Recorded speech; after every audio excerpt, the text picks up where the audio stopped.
Back in the 90s and early 2000s, I was pretty heavily involved in RC aircraft, especially like the scale stuff, and actually did some competition flying for a few years.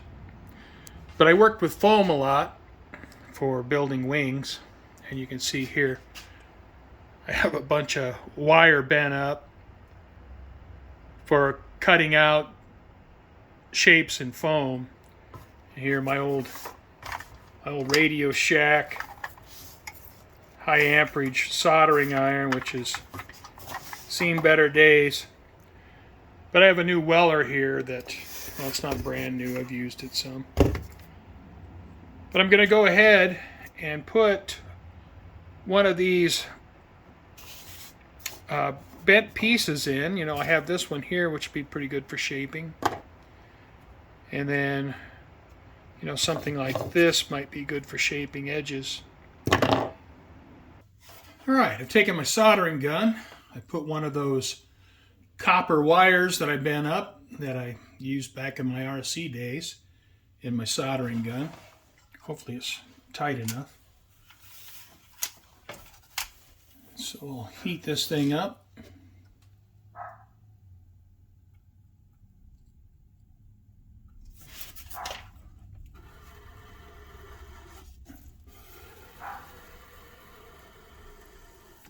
And I have absolutely no idea what I'm doing here. I'm just winging it. Don't have any set idea. I'll just carve away and try to get something that looks decent.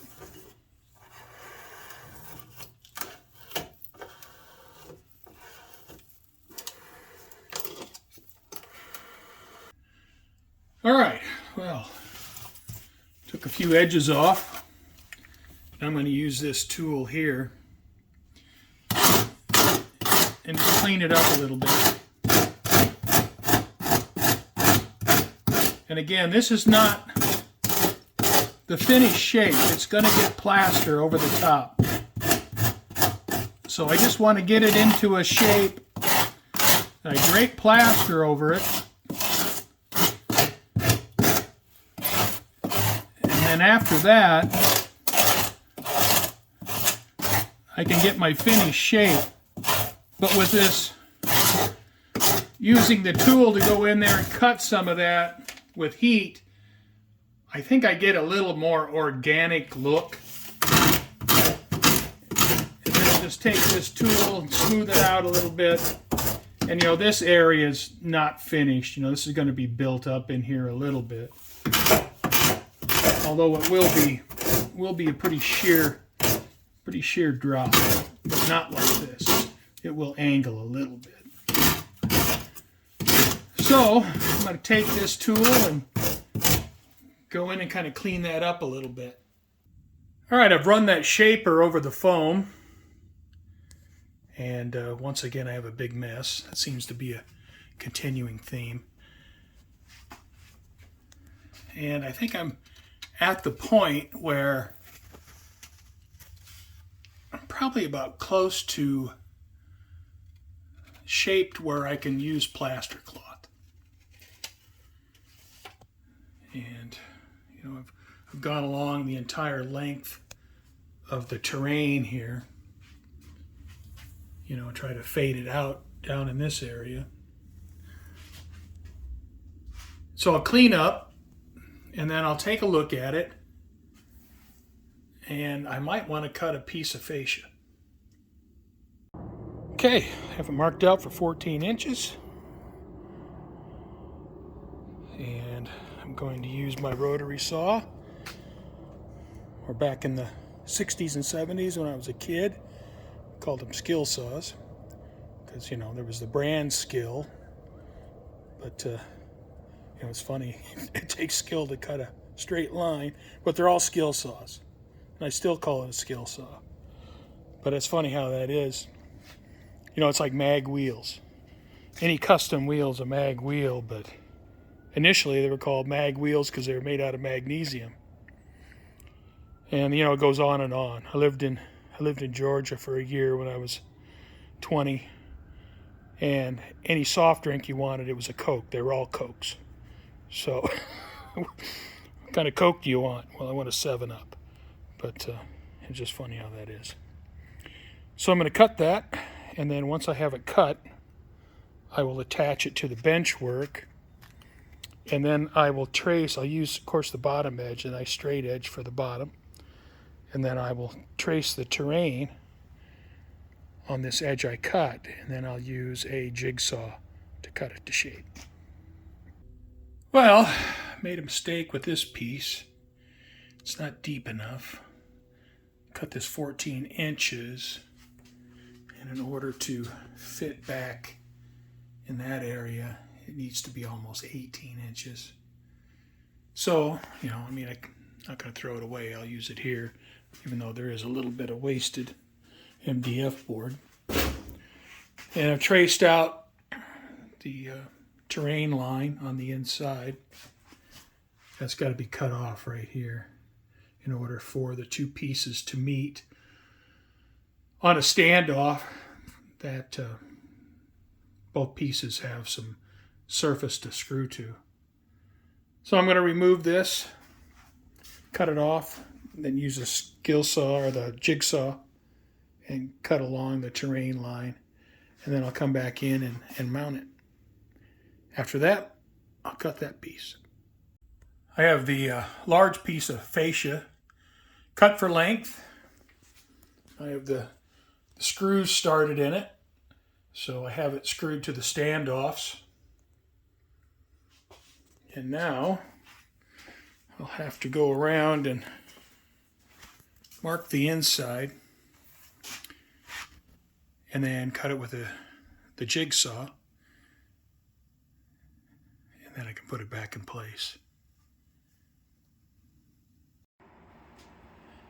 I'll have the fascia cut, and I just have the screws started, so I'll need to drill all the holes, countersink the MDF, and then put the screws in. I don't need to do that right now.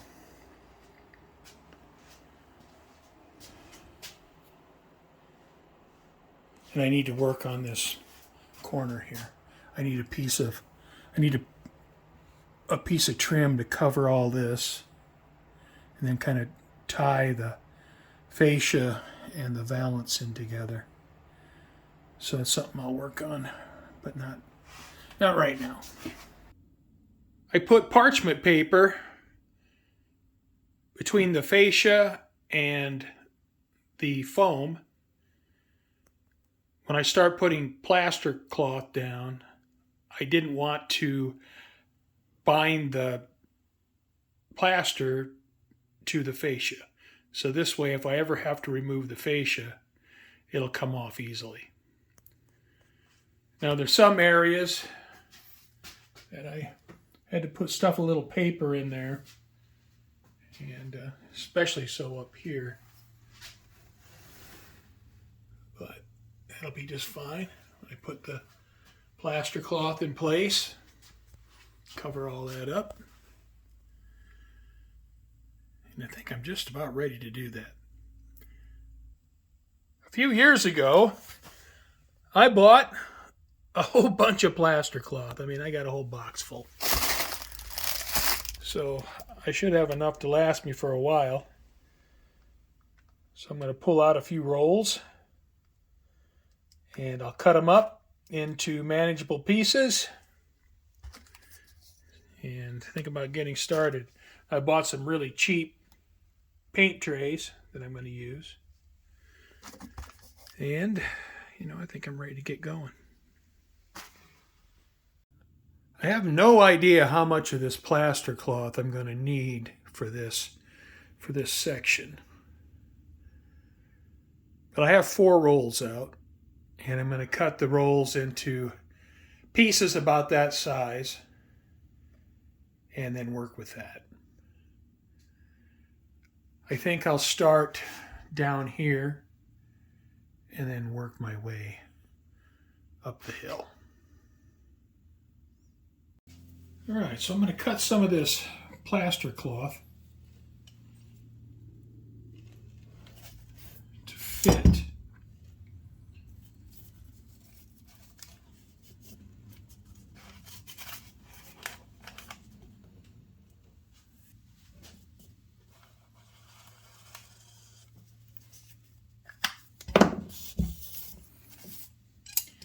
You know, I bought these shears about 47 years ago. And we had a tool, you know, a hardware store in a town adjacent to where I lived. The town I lived in was too small for a hardware store. And I bought these, like I said, 47 years ago. And you know, they're just incredible tools. And they're SK, and it's they'll still cut paper. Just unbelievable high quality tools.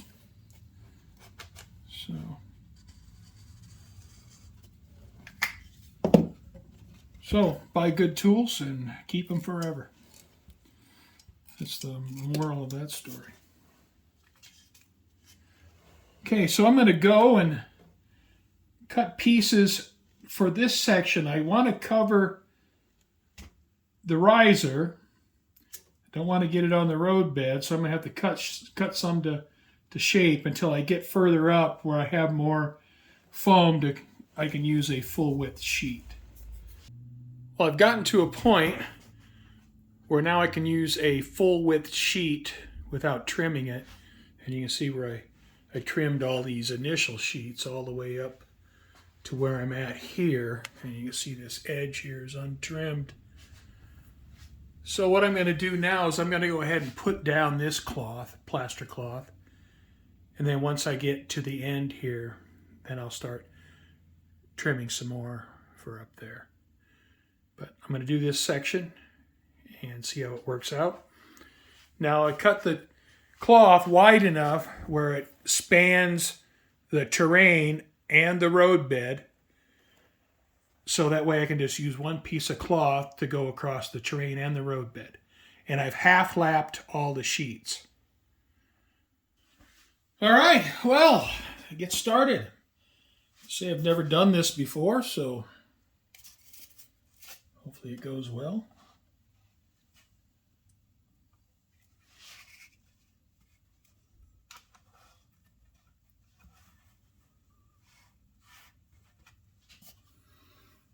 Just get them wet and lay them in place. And I'm half lapping the pieces. Now I can already see I'm messing up here. I need to pull this all the way to the edge.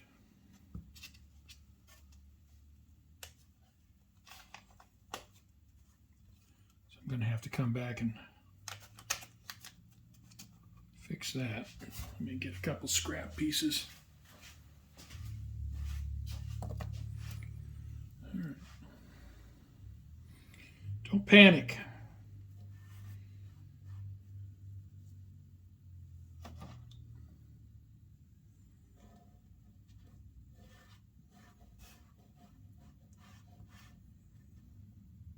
All right.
sure I get it nice and flat on the risers. Don't want any bubbles in there.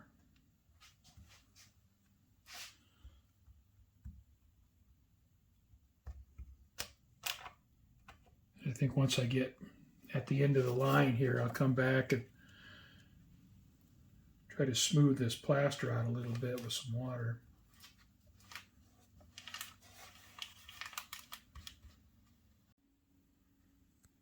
Well, it didn't take long to learn something. And you see these first sheets, I did not get smoothed out very well.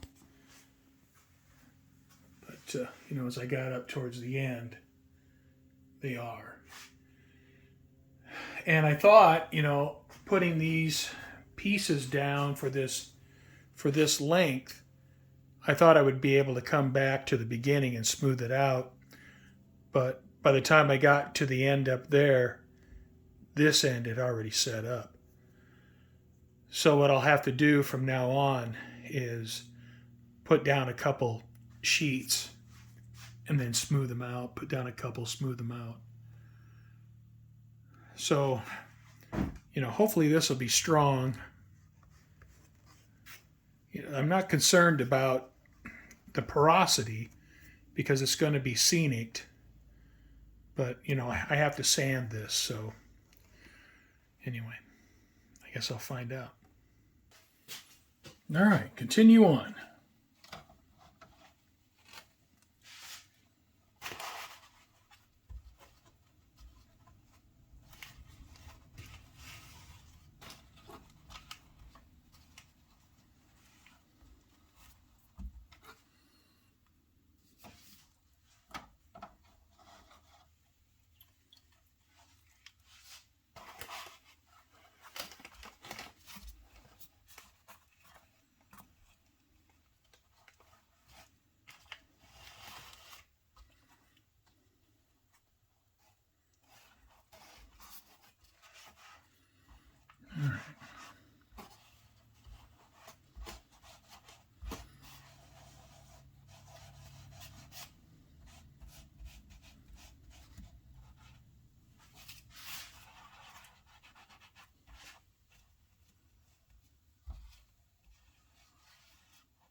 Well, it's the next morning, and my plaster is still very damp. So it's probably going to take a while for that to dry. I pulled the parchment paper out, and it looks pretty clean. I mean, there'll be a little bit of cleanup, but it doesn't look too bad.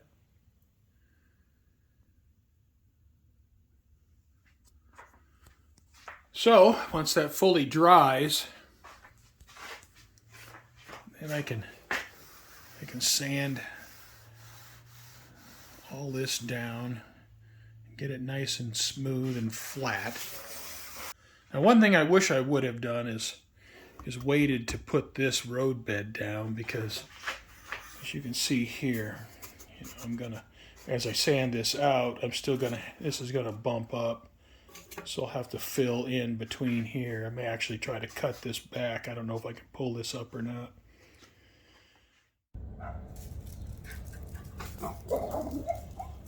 Well, while I'm waiting for the plaster to dry, I'm working on some fascia.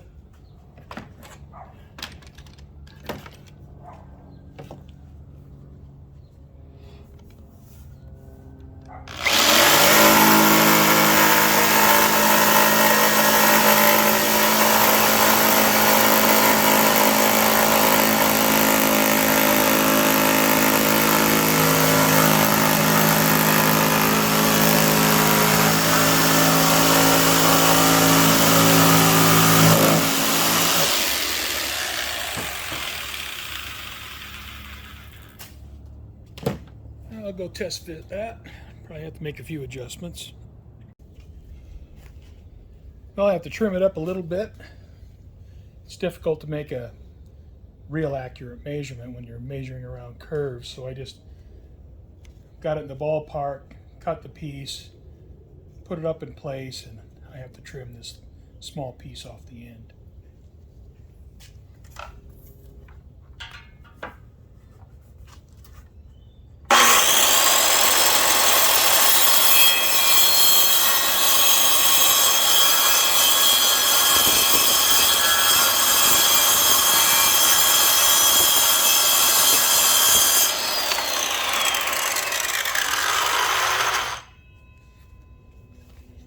All right, so I'll touch that up with a block sander and be ready to go.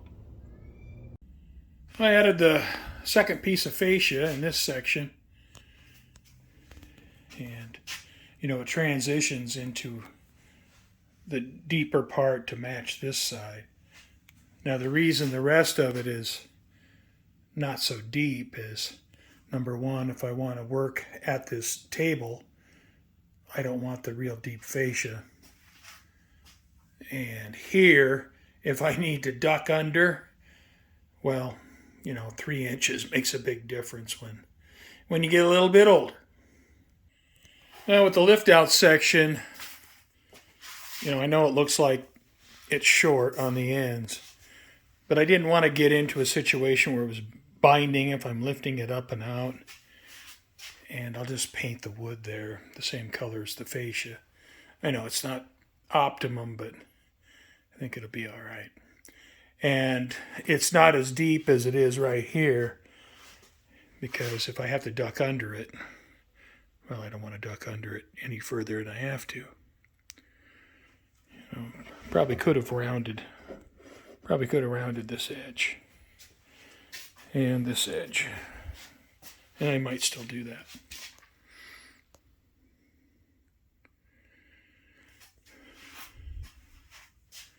But while the plaster's drying, you might as well do some other work.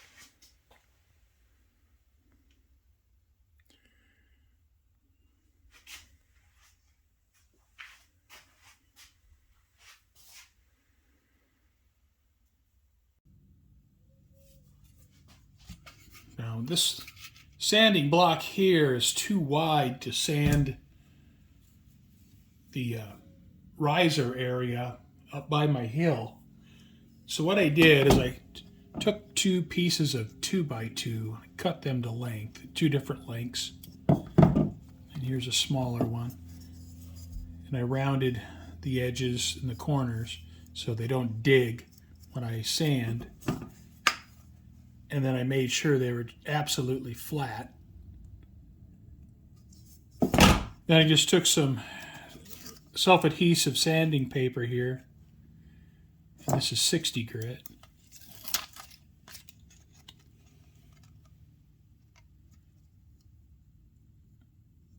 And just apply that to these wooden blocks.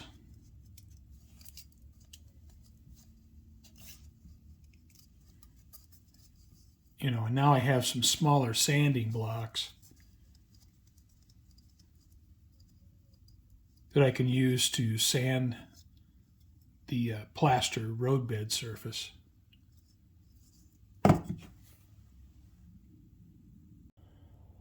I've sanded out the spackling on the risers, sub-road bed. And other than generating a tremendous mess with all the dust, the surface looks pretty smooth. And you can see where I did the transition here, have a nice transition up into the risers. And I sanded this with 60 grit and my homemade sanding blocks. Now I've sanded it down, to get most of the spackling off. And you can see, like right in here, I've sanded it down to the plaster cloth, which I'm good with that. That means I don't have an excess of spackling on here. And this area between here and here, I think, is where I had my dip. And I think I got that out, or very, very close to having it out. And here you can see where, once again, I've sanded down into the cloth here. But you can see how nice and smooth my surface is. And once again, I'm down in the cloth here.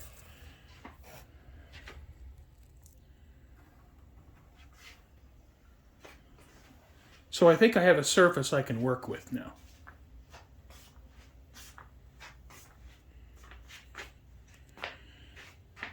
So, I think that'll be the end of this video. I thank you for watching. I'm trying to work on this just about every day. So I'm hoping to have frequent updates. So I thank you for watching, and I am eager to move on to the next step.